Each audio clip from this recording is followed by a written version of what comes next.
आप देख रहे हैं के मास न्यूज, हर समय आपके साथ।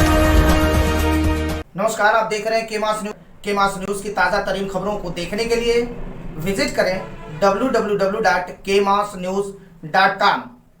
नमस्कार दोस्तों, आप देख रहे हैं के मास न्यूज़। मैं मुकेश कुमार। हम इस समय मौजूद हैं आजमगढ़ जिले के फूलपुर थाना के अंतर्गत ग्राम सभा बनबीरपुर में। यहाँ हमारे साथ कुछ नव युवा हैं। ये जो है अम्बेडकर जयंती को लेकर 14 अप्रैल को लेकर तैयारियां कर रहे हैं। बाबा साहब की प्रतिमा है, ये मैं आपको दिखा देना चाहूँगा। ये बनबीरपुर ग्राम सभा की ये प्रतिमा है, जो भाई साहब में ये उत्साह भरा है कि हम लोग अब की बार अम्बेडकर जयंती एक अच्छे प्लान के साथ मनाएंगे और अपने गतिविधियों से बाबा साहब के अम्बेडकर जयंती के दिन रैली निकालेंगे और धूमधाम से उनकी जयंती मनाई जाएगी। हमारे साथ कुछ भैया हैं, इनसे कुछ सवाल है हमारा, कुछ आपसे रूबरू करवाते। क्या नाम है भैया आपका? संदीप चंद। कहाँ के रहने वाले हैं? ग्राम सभा बनबीरपुर आजमगढ़ से। आप किस प्लान को लेकर बाबा साहब के अम्बेडकर जयंती को मना रहे हैं? बाबा साहब की जयंती जो है हम हमेशा की तरह हर वर्ष मनाते हैं और हर वर्ष बेहतर से बेहतर जो है उजागर करना चाहते हैं और दिखाना चाहते हैं लोगों को कि बाबा साहब ने जो भी कहा है और जो भी किया है वो किसी एक धर्म व जात के लिए नहीं कहा है, सबके लिए किया है, भारत के हर नागरिक के लिए किया है। और भारत के हर नागरिक का जो दायित्व बनता है कि बाबा साहब की जयंती को धूमधाम से मनावे।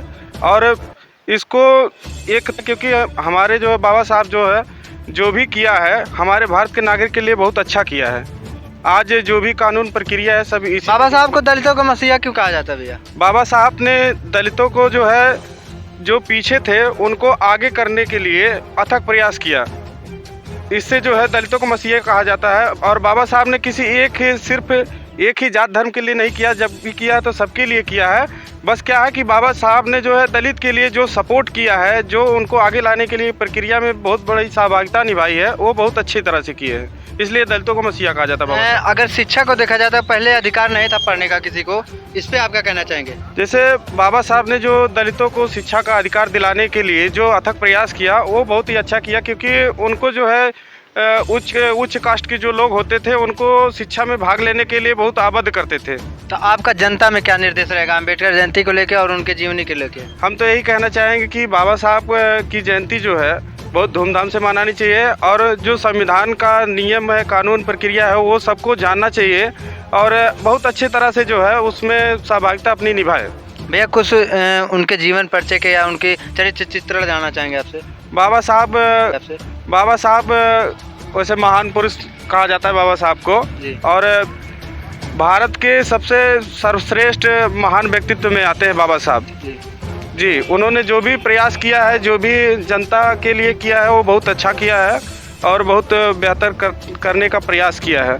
बाबा साहब का जन्म कब और कहाँ हुआ था? बाबा साहब का जन्म 1991 में वहाँ महाराष्ट्र के महू में हुआ था। भैया का कहना है कि बाबा साहब का जन्म 1891 ईस्वी के मध्य प्रदेश महू छावनी में हुआ था। और हमारे साथ एक भैया हैं, हम इनसे जानना चाहेंगे। क्या नाम है भैया आपका? रमेश कुमार। कहाँ के रहने वाले? बनबीरपुर का। क्या किस प्लान को लेकर आप आपके अम्बेडकर जयंती मना रहे हैं? जिससे बाबा साहब के अम्बेडकर जयंती हम लोग हमेशा मनाते हैं और मनाते रहेंगे भी। ठीक है, मुझे मतलब क्या शिक्षित लग रहे हैं आप, तो उनकी डिग्रियों के बारे में कुछ बताएंगे? उनकी डिग्रियाँ कितनी रहेंगी? उनकी डिग्रियाँ थी 32 डिग्रियाँ थी उनकी। और अम्बेडकर जयंती को लेकर जनता के अपने पास पड़ोस ग्राम सभा में क्या निर्देश देना चाहेंगे? उनको निर्देश देना ये चाहते हैं कि मतलब कि सब लोग शिक्षित बने, संगठित रहें और संघर्ष करें। जैसे बाबा साहब ने पढ़ाई लिखाई करके संघर्ष किया, सबके लिए काम किया, हैं कि सब लोग पढ़ लिख के आगे बढ़ें, शिक्षित रहें, कम से कम अपने अधिकारों के बारे में जानें। जरूरी नहीं है कि हम पढ़ लिख लें तो नौकरी करें, नौकरी अगर न मिल रही है तो कम से कम अपने अधिकारों के बारे में जानकारी लें। भैया एक सवाल है हमारा कि सब लोग कहते हैं कि बाबा तेरा मिशन अधूरा, हम सब मिलकर करेंगे पूरा। तो बाबा साहब का मिशन क्या था? बाबा साहब का मिशन ये था कि सब लोग पढ़ लिख के आगे बढ़ें, ठीक है, शिक्षित रहें, संघर्ष करें। मतलब जिसे जो पिछले लोग हैं, जो नीचे दबे कुचले लोग हैं, वो सब उठ के आगे बढ़ें, अपने अधिकारों को जानें। मेरा क्या कहना है कि आज के दौर में ज़माने में देखा जाता है कि जो पीड़ित जनता, शोषित है, अनपढ़ है, उनके आवाज़ों को दबाया जाता है कहीं ना कहीं। बाबा साहब का ये कहना था कि शिक्षित बनो, संघर्ष करो, तब जाके आप जो है किसी से कोई बात कर पाएंगे और किसी से अपने हक के लिए लड़ पाएंगे।